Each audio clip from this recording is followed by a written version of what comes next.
السلام علیکم۔ کہانی ولا میں خوش آمدید۔ کہتے ہیں کسی جگہ پر بادشاہ نے 3 بے گناہ افراد کو سزائے موت دی۔ بادشاہ کے حکم کی تعمیل میں ان تینوں کو پھانسی گھاٹ پر لے جایا گیا، جہاں ایک بہت بڑا لکڑی کا تختہ تھا جس کے ساتھ پتھروں سے بنا ایک مینار، اور مینار پر ایک بہت بڑا بھاری پتھر مضبوط رسے سے بندھا ہوا ایک چرخے پر جھول رہا تھا۔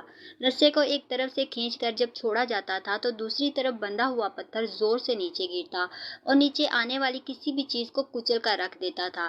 چنانچہ ان تینوں کو اس موت کے تختے کے ساتھ کھڑا کیا گیا۔ پہلے شخص کو اس تختے پر عین پتھر گرنے کے مقام پر لٹایا گیا اور اس کی آخری خواہش پوچھی گئی تو وہ کہنے لگا، میرا اللہ تعالیٰ پر پختہ یقین ہے، وہی موت دے گا اور زندگی بخشے گا، بس اس کے سوا کچھ نہیں کہنا۔ اس کے بعد رسے کو جیسے ہی کھولا تو پتھر پوری قوت سے نیچے آیا اور اس شخص کے سر کے اوپر آ کر رک گیا۔ یہ دیکھ کر سب حیران رہ گئے اور پختہ یقین کی وجہ سے اس کی جان بچ گئی اور رسہ واپس کھینچ لیا گیا۔ اس کے بعد دوسرے کی باری تھی۔ اس کو بھی تختہ دار پر لٹا کر جب آخری خواہش پوچھی گئی تو وہ کہنے لگا، میں حق اور سچ کا نمائندہ ہوں اور جیت ہمیشہ انصاف کی ہوتی ہے، یہاں بھی انصاف ہوگا۔ اس کے بعد رسے کو دوبارہ کھولا گیا، پھر پتھر پوری قوت سے نیچے آیا اور اس بار بھی اس دوسرے شخص کے سر پر پہنچ کر رک گیا۔ پھانسی دینے والے اس انصاف سے حیران رہ گئے اور دوسرے کی جان بھی بچ گئی۔